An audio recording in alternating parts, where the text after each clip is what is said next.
بسم اللہ الرحمن الرحیم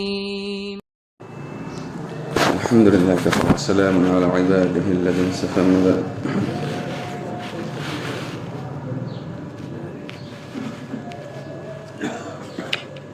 رکوع یا کسی اور ظاہری فعل میں امام سے آگے بڑھنا. اس سے پہلے بات آئی تھی کہ امام سے پیچھے رہے تو کیا حکم تھا. اب ایک شخص ہے جو امام سے پہلے رکوع کر رہا ہے، امام ابھی سجدے میں نہیں گیا، امام سے پہلے سجدے میں گیا، امام سے پہلے ہی سجدے سے اٹھ رہا ہے، تو اس کا کیا حکم ہے؟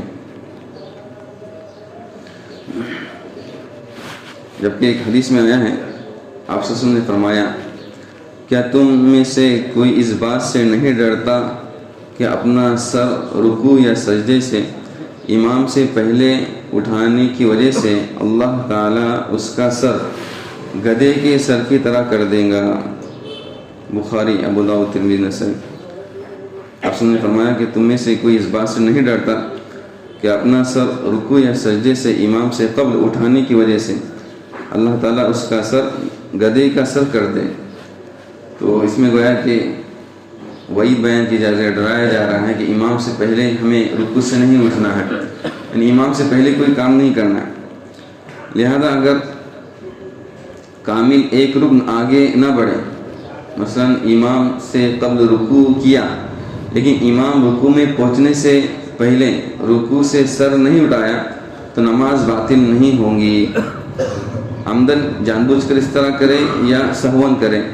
اگر عمدن آگے بڑھا ہے تو واپس قیام میں آ کر امام کے ساتھ رکوع مستحب ہے، اور سہون ہے تو اسے لوٹنے نہ لوٹنے کا اختیار ہے. یعنی اگر کوئی غلطی سے چلا گیا ہے، کوئی شخص غلطی سے امام سے پہلے رکوع کے اندر چلا گیا یا کہ جان بوجھ کر چلا گیا، ابھی امام نے رکوع کیا نہیں ہے، اگر جان بوجھ کر اس طرح کوئی کرتا ہے کہ وہ رکوع کے اندر امام سے پہلے چلا گیا تو اس کے لیے سنت یہ ہے کہ وہ ریٹرن آ جائے، اس لیے کہ ابھی امام رکوع میں گیا نہیں نا، تو اس کے لیے اب سنت یہ ہے کہ یہ رکوع میں گیا ہے تو اب اس کا کام یہ ہے کہ وہ رکوع سے دو بار لوٹ جائے اور امام کے ساتھ رکوع کرے. اور اگر ایسا اس نے نہیں کیا ہے، یعنی امام سے پہلے ہی رکوع کے اندر چلا جاتا ہے اور جان بوجھ کر کرتا ہے تو یہ اس کے لیے کیا ہے، مکروہ ہے. اور غلطی سے سہون اگر اس نے کیا ہے، دھیان نہیں تھا، اچانک چلا گیا، اچانک اٹھ گیا، تو ایسی صورت میں اس کے لیے اختیار ہے کہ وہ ریٹرن ہو یا اپنے حل پر باقی رہے اور امام کا انتظار کرے. اگر عمدن دو رکن فعلی امام سے آگے بڑھا اور اس کا حرام ہونا بھی معلوم ہو تو نماز باطل ہوگی. دو رکن امام سے کیا ہو گیا، آگے بڑھ گئے، اس نے رکوع بھی کیا اور رکوع سے اٹھا بھی اور پھر دوبارہ سجدے کے لیے چلا گیا، تو دو رکن اس طرح ہو جاتے ہیں تو گویا کہ پھر اس کی نماز ہی کیا ہو جائیں گی، ٹوٹ جائیں گی. سہون یا لاعلمی میں اس طرح ہوتا ہے تو باطل نہیں ہوں گی لیکن وہ رکعت شمار نہ ہوں گی. غلطی سے اگر کیا ہے تو رکعت شمار نہیں ہوں گی. امام کے سلام کے بعد اس کی تلافی کر لے، لہذا امام کی جب سلام پھیر جائیں گے تو اس کے بعد اس رکعت کو دوبارہ پڑھ لے.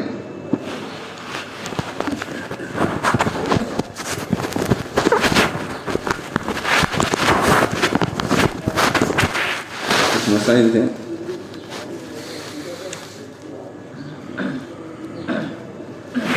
اگر وراثت میں ملی ہوئی زمین ہے اور آج اس کو بیچتے ہیں، یعنی 1 دسمبر اس کو بیچا جاتا ہے، تو کیا اس رمضان میں اس کی زکوٰۃ نکالنا ضروری ہوں گی؟ ایک زمین وراثت میں ملی تھی، باقی زمین تھی وہ مل گئی اور 1 جنوری کو مثلا اس کو بیچا جاتا ہے، تو ابھی رمضان آنے والا ہے اپریل کے اندر، تو کیا اپریل میں اس کی زکوٰۃ فرض ہو جائیں گی؟ تو وراثت کے طور پر جو زمین ان کو ملی ہوئی ہے اور جس وقت انہوں نے بیچا ہے تو بیچنے کے وقت سے پھر ان کا کیا ہو جاتا ہے، سال شروع ہو جاتا ہے. تو ابھی انہوں نے بیچا ہے، اب پیسے آئے ہیں یا آنے والے ہیں جو بھی ہیں، تو اب سے ان کا کیا ہوگا، سال شروع ہو گیا.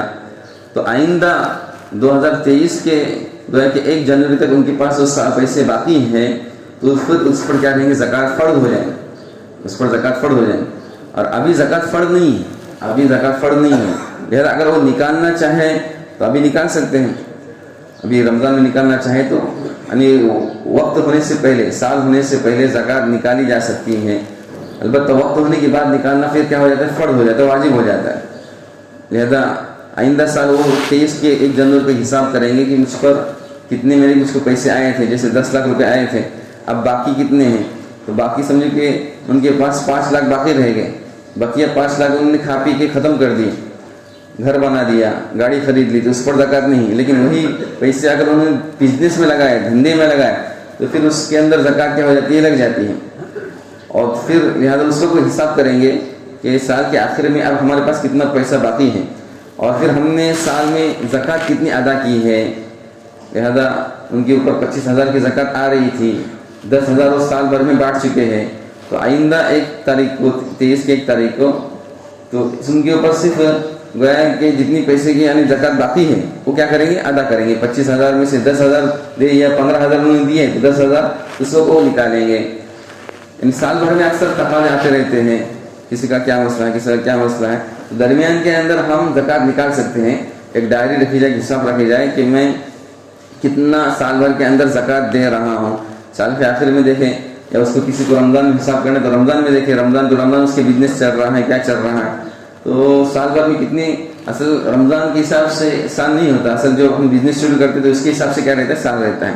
تو جس سال ہم نے بزنس شروع کیا ہے، جو بھی شروع کیا ہے، تو اس وقت یا ہمارے پاس اچانک پیسے آئے ہوئے ہیں میراث میں، پلاٹ کے، اس کے، تو اس وقت دیکھا جاتا ہے کہ میرے پاس پیسے کتنے ہیں اور آئندہ سال میرے پاس کتنے باقی رہیں، اور سال بھر میں نے کتنی زکوٰۃ تقسیم کی.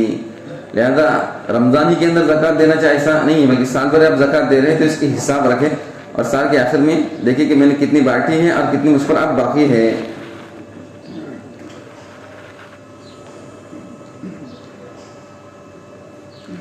وضو میں لگے ہوئے، کیا وضو کے لیے ہاتھ پر لگے ہوئے مچھلی کا کھول نکالنا ضروری ہے؟ جو مچھلی والے حضرات ہیں، ابھی صبح میں جاتے ہیں تو مچھلیاں ان کو بیچنا پڑتی ہے، لینا پڑتی ہے، پکڑنا پڑتی ہے، تو ہاتھ پر کھول لگ جاتا ہے، اور فجر کے وقت ہمارے پاس وقت بھی کم رہتا ہے، وہ کھول نکالنے میں جائیں گے تو پورا وقت ہمارا چلا جائے گا. تو ایسی صورت میں کیا کرنا ہے؟ ایسی صورت میں ہاتھ کے اندر گلوز ملتے ہیں، گلوز وہ پہن لینا کافی ہے، اس لیے کہ وہ جب مچھلی کا کھول لگ جائے گا تو اتنی جگہ وضو کے اندر دھلیں گے نہیں، اور وضو کے اندر ایک بال برابر میں اگر جگہ خشک رہتی ہے، اگر وہ بھیگتی نہیں ہے، تو ایسی صورت میں وضو صحیح نہیں ہوگا. اسی لیے وہ گلوز جو رہتے ہیں پہنتے ہیں ان کو پہن لے تاکہ وہ کھول وغیرہ اس وقت نہ لگے، اگر لگتے ہیں تو پھر نکالنا ان کا ضروری ہو جائے گا. اگر کوئی شخص کہے کہ مجھے ہوٹل کے لیے کرسی یا اے سی کی ضرورت ہے، اب ابھی مجھے 20 لاکھ روپے دو تو میں آپ کو 1 سال بعد 30 لاکھ روپے نفع کے ساتھ واپس کروں گا، تو کیا یہ صورت صحیح ہے؟ یہ صورت ذرا مبہم ہے. بھئی آپ 20 لاکھ ان کو دے رہے ہیں اور 1 سال کے بعد 30 لاکھ لے رہے ہیں، کس بات کا لے رہے ہیں؟ تو اس میں اے سی جو ان کو لانا ہے یا کرسی لانا ہے یا ہوٹل کا کوئی جو سامان ان کو لانا ہے، تو اس کے لیے ضروری ہے کہ ہم خود لا کے ان کو دیں، ہم خود اے سی خریدیں، خود کرسی خریدیں، ان کو جو بھی چیز ضرورت ہے ایک مرتبہ ہم اس کے مالک بن جائیں. مالک بننے کے بعد ہم نے جو 20 لاکھ کی اے سی لائی ہے ان کو 30 لاکھ میں بیچ سکتے ہیں، 25 لاکھ میں بیچ سکتے ہیں، ہم اس پر زائد پروفٹ لینا چاہیں تو لے سکتے ہیں. لیکن پہلے اس کا قبضہ شرط ہے، پہلے ڈائریکٹ ہم ان کو پیسے دے دیں گے 20 لاکھ لے لو اور تم اے سی لے لو، ایک کرسی لے لو، کیا چاہے تم کو وہ چیز لے لو، اور مجھ کو 1 سال کے بعد 30 لاکھ دے دو. تو یہ ہے کہ پیسے پر پیسے کمانا ہو رہا ہے، یعنی 20 لاکھ پر ہی 30 لاکھ ہم ان سے لے رہے ہیں. تو اس کو جو سود کہا جاتا ہے، 20 لاکھ پر 30 لاکھ لینے کیا ہو جائے گا، سود ہو جائے گا. یہ صورت صحیح نہیں ہے، بلکہ اس کے لیے ضروری ہے کہ وہ کیا کریں، ہم خریدیں، پہلے اے سی لے، پہلے ہم کیا کریں، کرسی ان سے ہم مارکیٹ میں خود جائیں اور اس کو خریدیں. کبھی ایسا ہوتا ہے کہ ہم کو ساتھ میں لے کے نہیں جاتے، تو ہم نہیں جائے تو ہمارا آدمی کم سے جانا چاہیے. ہم کسی کو وکیل بنائیں، کسی کو ذمہ دار بنائیں. اگر ہم خود نہیں جا رہے تو کسی کو ذمہ دار بنائیں، ہماری طرف سے وکیل بنائیں، وہ ہمارا آدمی جائے اور ان کے ساتھ کیا کرے، خریدی کریں. وہ خود اپنا ہمارا آدمی خریدی کر کے پھر ان کے کیا کریں، حوالے کریں. یہ دوسری صورت ہے. تیسری صورت، اگر ہم بھی نہیں جا رہے ہیں، وکیل بھی نہیں جا رہا ہے، تو تیسری صورت یہ ہے کہ ہم سمجھیے کہ جس ہوٹل سے یا جس کمپنی سے اے سی آ رہا ہے یا کرسی آ رہی ہیں، تو ہوٹل تک پہنچنے کے درمیان اگر کچھ نقصان ہوتا ہے تو اس نقصان کو پھر ہم اپنے اوپر لے لیں.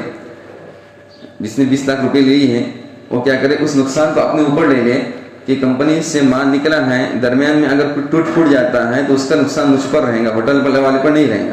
جیسے کہ ہم گجرات سے گاڑی منگاتے ہیں ریتی کی اور ڈائریکٹ سائٹ پہ بمبئی میں کیا کرتے ہیں، خالی کرتے ہیں، تو پہلے ہمارا قبضہ اس پر ہونا ضروری تھا.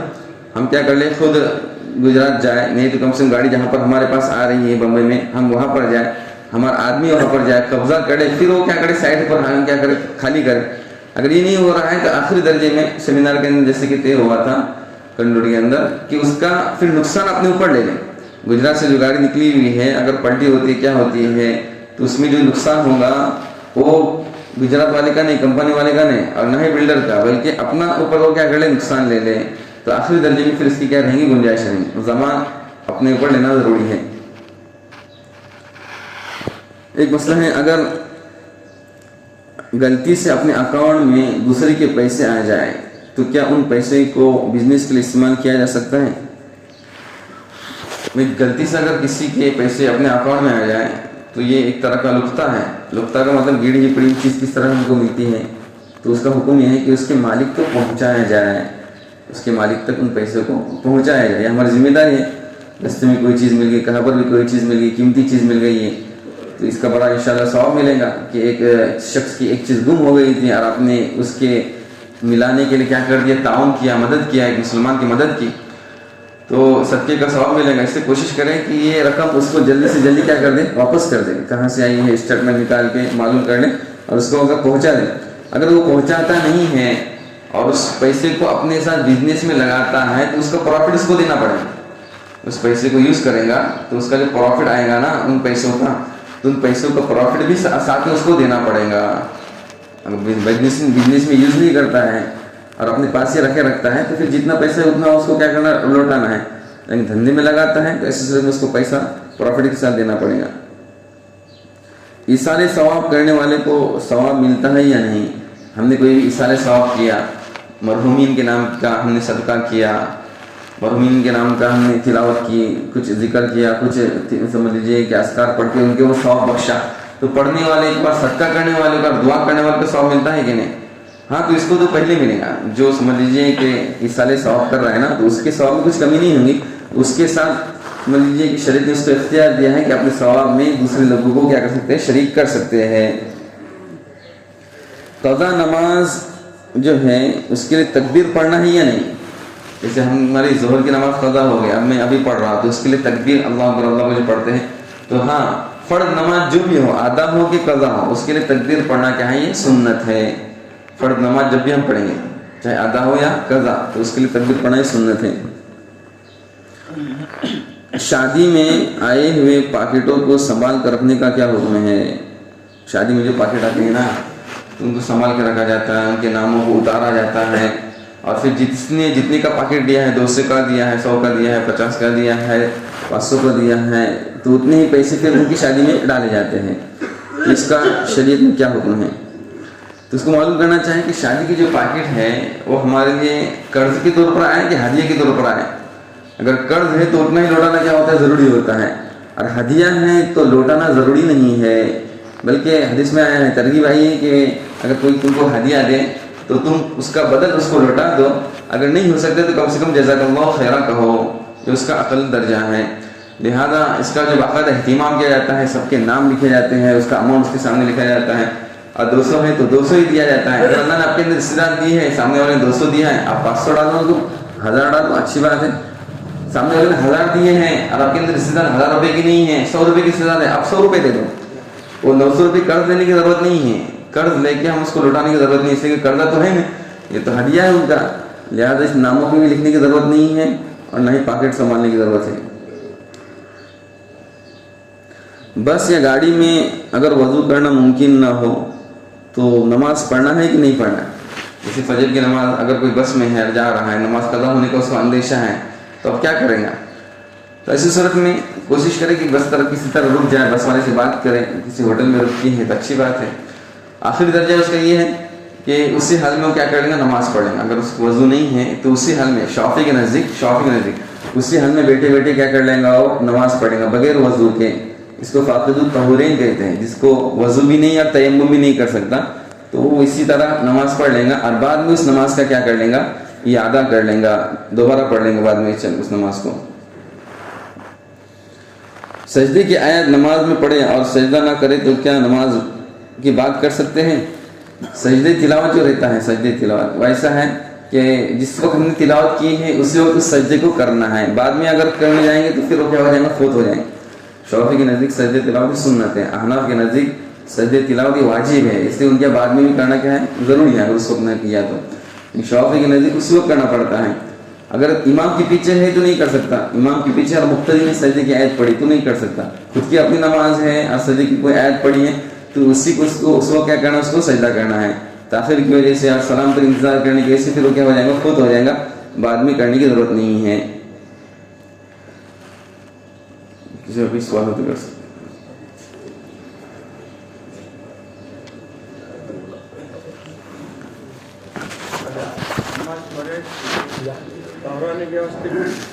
قضا بول کے دہرانا پڑیں گی کیا؟ ہاں قضا بولتے ہیں, وقت بھی نکل گیا نا تو قضا بولتے ہیں. اس کا گناہ نہیں ہوگا, اس کا فائدہ یہ ہے کہ اس وقت پڑھنے کی وجہ سے اس کا گناہ نہیں ہوگا بعد میں.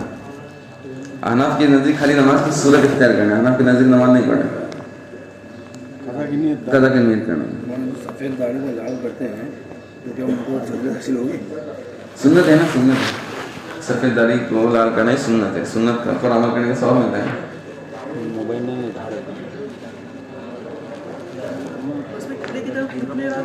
چلیں گا. اس لیے کہ اس کو دوبارہ پڑھنا ہے نا. نماز کے صحیح ہونے کے لیے ضروری ہے کہ قبلہ رخ اور قیام اگر آپ کو ملتا ہے تو پھر بعد میں دوبارہ پڑھنے کی ضرورت نہیں ہے. جیسے ٹرین کے اندر نماز پڑھ رہے ہیں اور وضو بھی ہے, قبلہ رخ بھی ہے اور کھڑا ہونا بھی مل رہا ہے, جو قائم کھڑا ہونے پر قدرت رکھتا ہے اس لیے کھڑا ہونا ضروری ہے, تو پھر بعد میں پڑھنے کی ضرورت نہیں ہے. لیکن اگر وضو ہے آپ کی, قبلہ رخ بھی ہے لیکن کھڑا نہیں ہو سکتے آپ, گاڑی میں بیٹھ رہے ہیں یا رکشہ میں بیٹھ کے پڑھ رہے ہیں, تو پھر وہ بعد میں نماز کا دہرانا ضروری ہو جائے گا. قیام اور قبلہ رخ اور وضو یہ کمپلسری ہے. اگر ان میں سے کچھ فوت ہوتا ہے تو پھر بعد میں نماز پڑھنا پڑتی ہے ڈبل. ہم نماز میں شریک تھے اور سورہ فاتحہ پڑھتے ہوئے امام رکوع میں چلے گئے. ہم نے سورہ فاتحہ پوری کرنے سے پہلے امام رکوع سے اٹھ گئے اور وہ رکعت نہیں.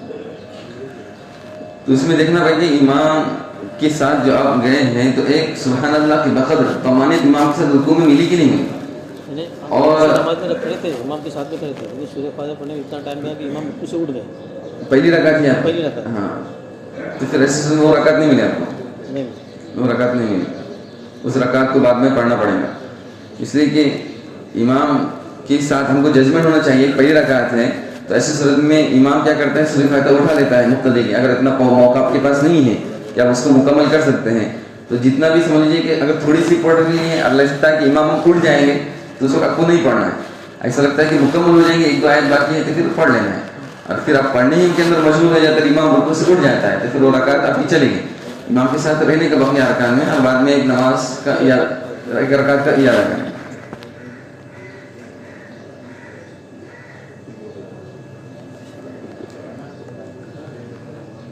سبحان اللہ.